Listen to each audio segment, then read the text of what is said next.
everybody. Today we are talking about editing your children's book. So, Adam, do you like editing? Isn't editing everybody's favorite thing? We just love editing. Editing is like sticking pins in my eyes.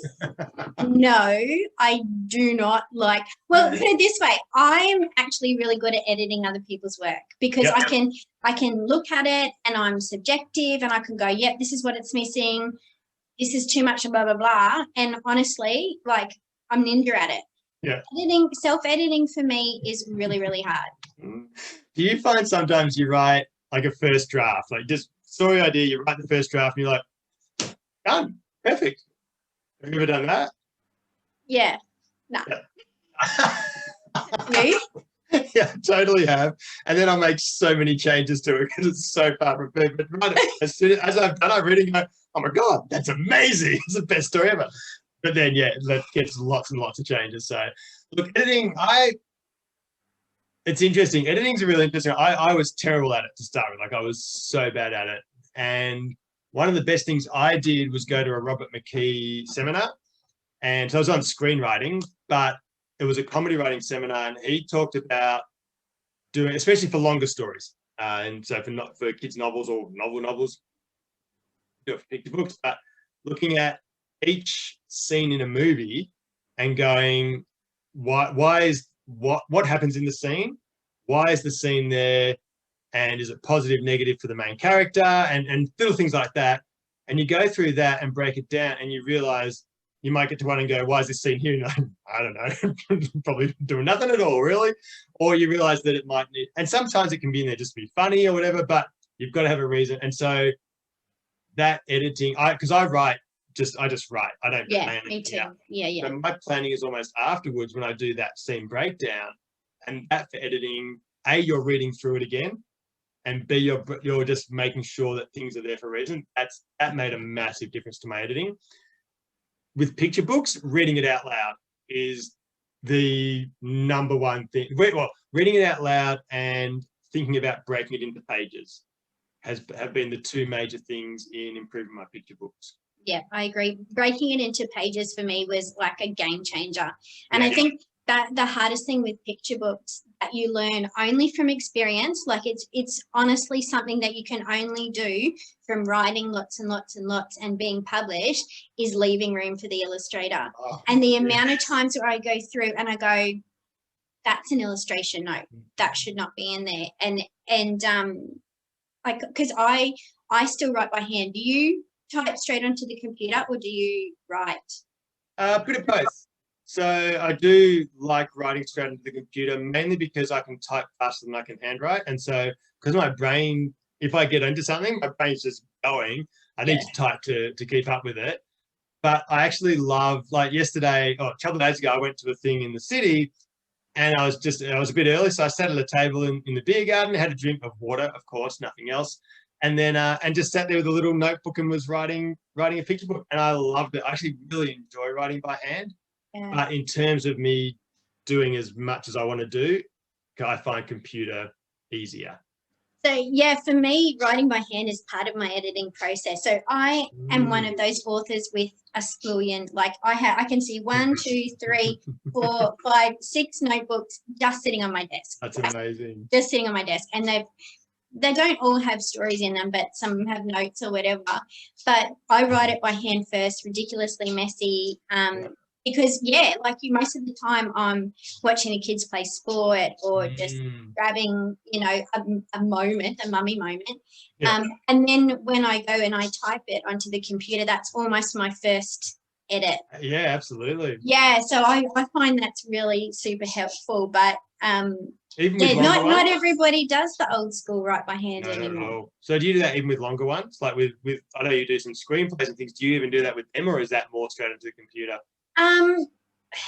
I think it's more straight onto the computer. I do have notebooks for research. So when I'm doing research for stuff, I put that in a notebook. And if I have like a plot idea and stuff, I'll write it down and then translate it. But sometimes it's just easier for me to get it out of my head with a pen than it is than it is to type. I don't know. It's just because I'm so old, I think.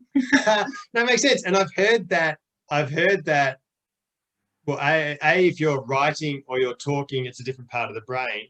And I'm sure I heard somewhere that if you're typing as opposed to writing, it actually does use it's a different part of the brain. I don't know what the difference is, but yeah, so maybe for you, it flows better by handwriting, or the creativity part of you would spark handwriting rather than typing. Yeah. Do you have a professional editor that you work with? So with ones with the publisher. So yeah, so Scholastic's probably the main one I do the books with now. And yes, I have an editor there, Kate, and she's awesome and really cool because we're on a similar wavelength, but she's also, I can blab on. As you may have noticed once or twice, who knew? Who knew that I would do it in my writing as well? But I do. So she tightens it up a lot. And often with the order, she's really good because things will come out of me and I'll try and structure it, but she'll go, actually, this would be better if it was up here. And so that's really helpful. With my self-published ones, it depends. The longer ones I've had people edit and done that. But with the shorter ones, I tend to read them out loud, but also get other people to read them and test them more than actually getting a professional editor if it's a shorter one. So yeah. And sometimes get people to sort of proofread, check them as well. Yeah, I think a lot of people don't realise that when you send your manuscript to a profession, like to a publishing company like Scholastic, that they don't just tick it as it is. Like there will be changes. Like there is not one of my stories that have been produced by a traditional publisher that has not had either minimal or ridiculously big changes. Like Hootie the Cootie. Hootie was never meant to be pink. So in the original story, Hootie was a little brown owl. Yep. Wow. Hootie's not brown. No.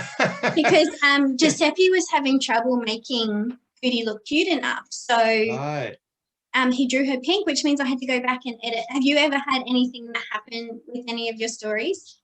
Absolutely. And even sometimes as we've talked about that idea of leaving space for the illustrator, sometimes the picture will be in there and I'll be like, oh, I don't need those 4 sentences now because that can be, it can change to one sentence that refers to the picture almost, or it can just, so definitely with that. And then, other changes where even the illustrator's done a rough and I'm like, we could either change the illustration, but it's so much easier just to change the text. And so the author is always the one who ends up having to compromise. Like there hasn't been I can't think of one of my books. Oh, actually I did stamp my feet and I had a tanty in one book because there was, instead of having a cuddly creature at the end, they had a porcupine.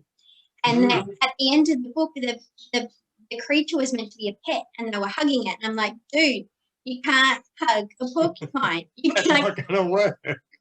Not going to work. Please, can it just, I don't know, can it be something less spiky? So they ended up taking the spikes off it and turning it into a guinea pig.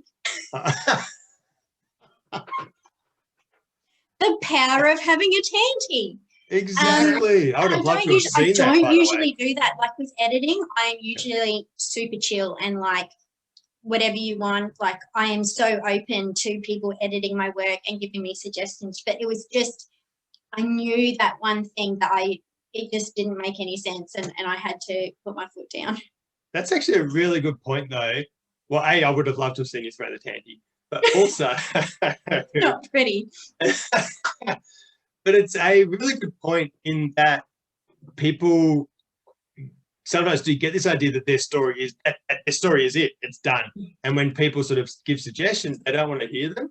Yeah. And you have to be open to that with a publisher, especially. And I find that if sometimes they're totally right, and obviously then I take those changes. Sometimes I like what I did, I like what they did, I'll take theirs, because then I think those yeses mean that if there is something that you're quite firm on, and like the porcupine, or there was an ending of one of my stories I was really determined was going to end in this particular way, but if you have these other yeses, I think it does give you a bit of ground to say, because then they go, not just a yes man, he must really believe in this bit because he's standing up for it. So But I think it's really important to not have that writer's pride and be open to them saying, because they're trying to make it the best book as well. And obviously if it's something you go, this is changing the whole feel of my story or something like that, then you can say, well, but if you say it like that, say, look, I understand the change, but the feel of the story is meant to be whimsical and this isn't whimsical, they'll listen. They're not going to be closed off to your suggestions either. So that's right. Yeah, it's an interesting point. Yeah, you got to find an editor who kind of gets your story. I think it can be really hard to find somebody who understands your story, and then it can actually be really hard having that constructive criticism as well when somebody who does know what they're talking about is actually making changes to your book. You do. Yeah. It's sometimes harder than a rejection. Yeah, it is, especially when there's like changes all the way through. It's red. It's just that PTSD from, you know, when you're a kid in English and there was just red everywhere. Red pen everywhere. Yeah, red pen. I am allergic to red pen now. I seriously have chronic post-traumatic stress from red pen. I will not use a red pen. You know how you get those packs and it's got black, blue and red? I chuck the red out. There will not be red pens in my house. Really? Yeah, I can't do it. But anyway. So, if you ever really annoy me, I know what to send you. Just a whole pack of red pen, like a bucket of red pens. Don't you dare, Adam. Don't you dare. Oh my gosh, I'll send you Nutella if you do that. Oh. See? We know each other's weaknesses. Awesome. Well, thank you so much for sharing that on editing. I can't wait to talk to you again next week. Me too. It was awesome. Thanks, Michelle. See ya. Bye.